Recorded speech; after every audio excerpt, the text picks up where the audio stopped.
Konteks-konteks yang paling mudah di diingatkan kepada masyarakat, kalau saya mengingatkan gini, seharusnya kalau masyarakat atau bangsa Indonesia atau bahkan masyarakat dunia mau belajar spiritual, spiritual ini kan sebenarnya tidak mengganggu agama-agama, karena spiritualnya mengacu pada kesadaran diri. Misalnya jangan pakai ritual yang meyakini dalam konteks teologi Islam yang tetap menjalankan Islam, tapi dengan kualitas spiritual yang lebih murni. Jadi Islam yang akan dijalankan ya Islam yang kafah atau Islam yang murni. Misalnya jenengan kejawen sama, tapi konten ini kadang dipelintir sedemikian rupa akan menjadi letupan-letupan yang dipelihara oleh kepentingan-kepentingan elit, kepentingan-kepentingan tertentu untuk melanggengkan satu kepentingan. Padahal inti dunia sama. Konteksnya adalah ya dalam konteks film Avatar dulu itu kan ya negara api itulah ya mengatasnamakan modernisasi. Peradaban disimbolkan dengan membangun sebesar-besarnya, setinggi-tingginya hingga menciptakan kerusakan alam. Dan ini terjadi sekarang di negara kita. Ya, terjadi sekarang ini termasuk kerusakan lingkungan. Itu dimensinya kan masih di level dimensi tadi. Iya, benar. Masuk di dimensi 2 alam kematian. Karena setan untuk memasuki dimensi puncak terakhir ini gagah, masih terikat oleh satu keinginan, mimpi-mimpi. Misalnya jenengan, wah aku pengen jadi presiden. Padahal presiden itu egonya jenengan, bukan akan diaplikasikan asma Tuhan maha besar. Ketika maha besar itu untuk menata, tapi memang untuk memuaskan dahaga diri pribadinya, ego diri pribadinya. Ya terjadilah yang sekarang ini. Saya katakan ilmu kasepuan pun ketika dibedah hanya melahirkan teoritis-teoritis yang dipelajari anak-anak muda hanya sekedar tahu untuk berdebat, tapi bukan untuk diaplikasikan. Kenapa lemah? Karena lemah karena dia tidak melalui proses lelaku. Kalau melalui proses lelaku kan melalui hambatan. Kalau di bahasa Jawa itu ilmu ketemune kanthi laku. Ilmu, laku, lakon, wahyu. Ilmu saja tanpa lelaku akan menjadi sarjana-sarjana pinter. Pinter sih teoritisnya, tapi tidak mengkonstruksikan satu gagasan itu benar-benar nanti menjadi toladan di tengah masyarakat. Ilmunya sih oke, pangkatnya sih oke, doktor, profesor, doktor, S1, S2. Aku ya S2, aku SD, SMP. Nah akhirnya menjadi gersang. Ilmu hanya tinggal ilmu. Ilmu laku. Ilmu itu harus dimatangkan dengan laku. Laku itu tindakan.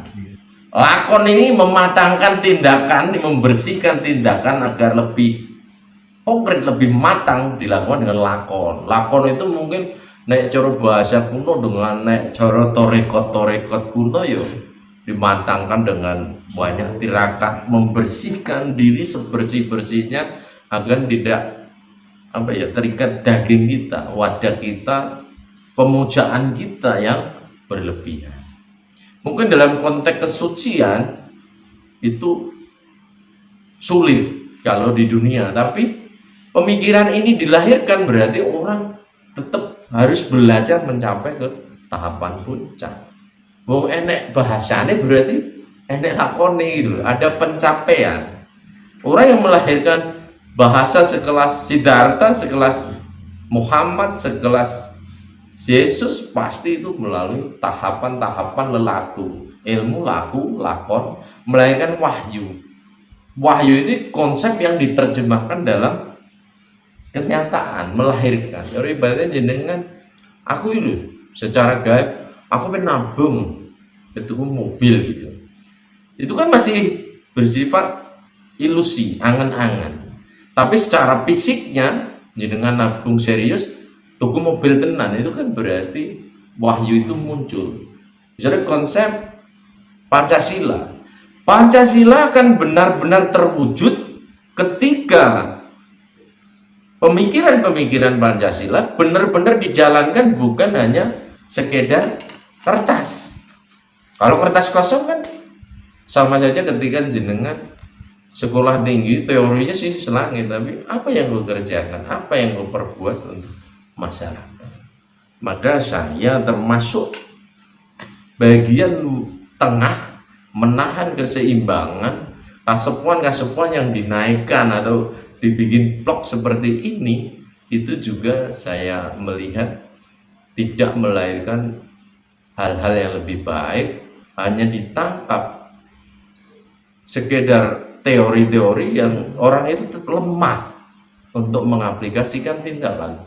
Dia malah terbunuh. Atau kalau ini bagian dari program energi alam yang disebut kegelapan, mungkin jenengan itu termasuk bagian dari proses pendangkalan untuk menguatkan kegelapan itu sendiri. Sangat unik loh. Nah, cara aku pikir ini ini termasuk aku keladuk ini. Tapi ya harus ada toh yang berani berpikir seperti itu. Nanti yuk gak usah dipotong biar ada keseimbangan juga kan. Kenapa? Karena ruang yang kosong itu saya harus menggenapi. Kalau saya tidak menggenapi, semua orang lurus seperti pemikiran adalah kebenaran, siapa nanti yang akan menjadi penyeimbang? Betul. Contoh gini, saya sebagai penggerak aktivis lingkungan, saya kan nggak mungkin mendapatkan materi dari ini, hanya satu panggilan alam bahwa saya mencintai lingkungan, mencintai alam. Saya harus bergerak, ikut ambil bagian untuk menyuarakan. Saya tahu pasti saya kalah, karena yang kita lawan adalah sebuah kekuatan yang sangat besar, korporat besar yang mengatasnamakan untuk sebuah pembangunan. Padahal membangun gunung, wis apik-apik gunung, nah, dalam bahasa Samin, mbok sing sawah ajeg sawah, sing gunung ajeg gunung, sing banyu ajeg banyu. Nah, hanya untuk demi pembangunan gunung pun dipindah ke kota. Terus akhirnya terjadi ketidakseimbangan.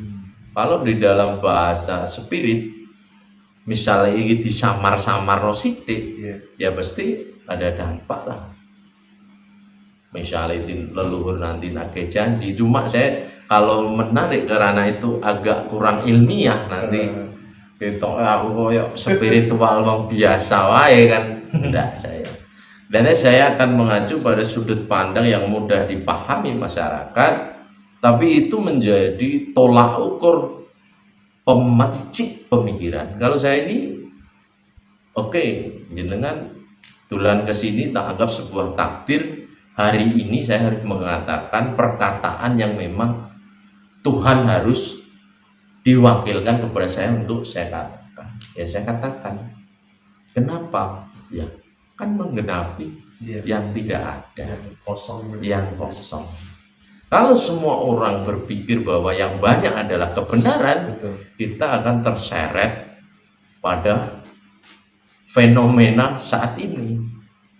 Contoh, kebenaran suatu saat orang akan kecewa gini loh guys. Kita hidup dengan alam. Kita hidup di alam, kita dicari makan, apapun disediakan alam, tapi kadang alam diambil semena-mena tanpa menggunakan perhitungan, hanya karena ego sekelompok. Saya katakan sekelompok karena apapun nanti sekelompok itu yang mengambil keuntungan, mengatasnamakan negara, mengatasnamakan masyarakat, ternyata akan berimbas balik menghantam masyarakat itu sendiri. Contoh misalnya kita kalau melihat yang terjadi di masyarakat, misalnya pengrusakan hutan, kenapa terjadi banjir, kenapa terjadi kekeringan, itu kan efek dampak dari sekelompok orang yang memaksakan diri atas nama investasi, atas nama untuk membangun negara, tapi kenyataannya aplikasinya di tengah masyarakat justru merugikan orang-orang. Tapi bahasanya tetap meminjam, ini adalah untuk rakyat, ini demi rakyat, ini untuk negara. Walaupun saya ini termasuk bukan orang yang anti pembangunan, tapi bagaimana membangun yang berkelanjutan, bagaimana membangun yang seimbang. Membangun yang berkelanjutan itu kan ruang-ruang yang memang dirusak harus dikembalikan kembali untuk ditanami atau ditata kembali, sehingga suatu saat kembali lagi anak cucu ini menikmati, bukan segelintir dikuras yang mendapat segelintir orang yang dampaknya semua orang. Kenyataannya seperti itu. Iya. Belum besok ke depannya saya prediksi kita akan krisis yang paling hebat itu krisis pangan dan krisis air. Kenapa? Ya, kalau orang berlomba-lomba mendewakan uang gak orang kena cekek mas jangan. Tapi sekarang Gusti Allah kan jadi uang.